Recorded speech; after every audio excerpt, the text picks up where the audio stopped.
Bismillahirrahmanirrahim. Assalamualaikum warahmatullahi wabarakatuh. Perkenalkan, nama saya Muhammad Khadafi, mahasiswa program studi perbandingan mazhab dan hukum Universitas Islam Negeri Araniri, Banda Aceh. Pada kesempatan kali ini, saya akan menjelaskan sedikit tentang ayat hukum yang terdapat dalam Al-Quran terkait dengan wanita-wanita yang haram untuk dinikahi. Untuk memenuhi tugas final mata kuliah Tafsir Ahkam, Munakahat dan Jinayah. Yang pertama terdapat pada Quran Surah An-Nisa ayat 23 yang berbunyi, A'udzu billahi minasyaitonir rajim. Bismillahirrahmanirrahim. Hurrimat 'alaikum ummahatukum wa banatukum wa akhawatukum wa ammatukum wa khalatukum wa banatul akhi wa banatul ukhti wa ummahatukum allati arda'nakum wa akhawatukum min radha'ah wa ummahatun nisaikum wa rabaibukum allati fi hujurikum min nisaikum allati dakhaltum bihinna fa illam takunu dakhaltum bihinna fala junaha 'alaikum wa halailu abnaikum alladzina min aslabikum wa an tajma'u bainal akhtaini illa ma qad salaf innallaha kana ghafurur rahima. Diharamkan atas kamu mengawini ibu-ibumu, anak-anakmu yang perempuan, saudara-saudaramu yang perempuan, saudara-saudara bapakmu yang perempuan, saudara-saudara ibumu yang perempuan, anak-anak perempuan dari saudara-saudaramu yang laki-laki, anak-anak perempuan dari saudara-saudaramu yang perempuan, ibu-ibumu yang menyusui kamu, saudara perempuan sepersusuan, ibu-ibu istrimu ataupun mertua, anak-anak istrimu yang dalam pemeliharaanmu dari istri yang telah kamu campuri.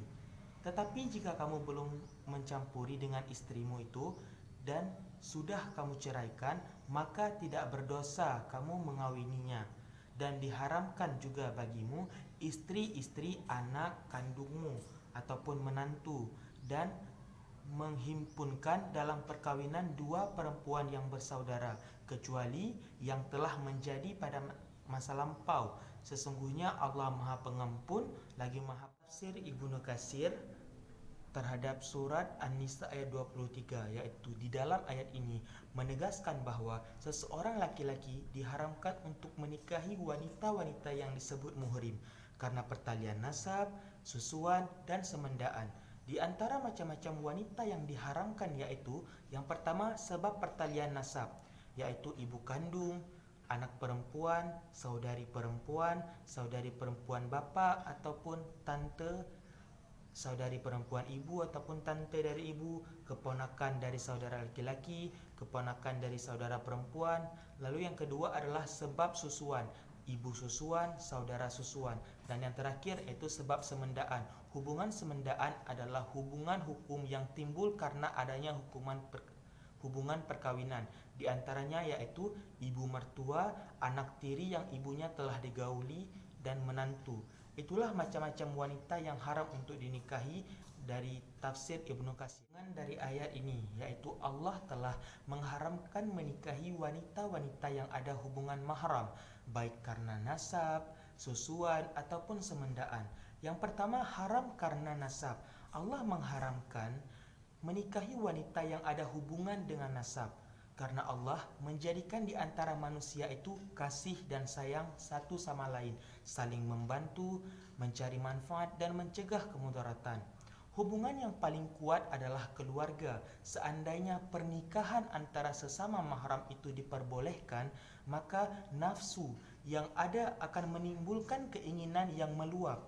Watak dari nafsu sendiri adalah cemburu, sehingga pada akhirnya seseorang ayah akan cemburu pada anak yang mencintai ibunya sendiri maupun saudaranya. Hal ini akan membawa pertentangan dan permusuhan, dan pada akhirnya keluarga pun akan menjadi retak serta masyarakat menjadi berantakan. Di samping itu, menikahi keluarga dekat dapat menyebabkan kelemahan keturunan. Kalau hal tersebut terjadi secara terus-menerus, maka jelas akan terjadi kelemahan demi kelemahan yang akan menyebabkan keturunan hancur dalam masyarakat. Yang kedua, haram karena susuan. Seseorang yang menetek seseorang wanita, maka sebagai badannya adalah sebagian dari wanita tersebut. Ia tumbuh dari air susu wanita itu sehingga wanita tersebut laksana ibunya sendiri. Anak-anaknya pun bersaudara dengannya karena berasal dari satu bahan baku, yaitu air susu. Lalu yang ketiga, haram karena semendaan. Diharamkannya menikahi wanita karena hubungan semendaan adalah karena Allah Subhanahu wa taala memuliakan manusia dengan memberikan anugerah dengan mendekatkan jiwa-jiwa yang berjauhan, yang selanjutnya diikat dengan ikatan cinta dan kasih.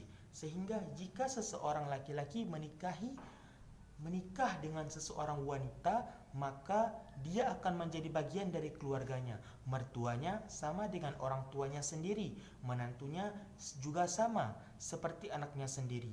Jika terjadi wanita dimadu dengan ibunya ataupun saudaranya, maka itu akan menghilangkan hikmah adanya pernikahan dan menjadi penyebab hancurnya keluarga.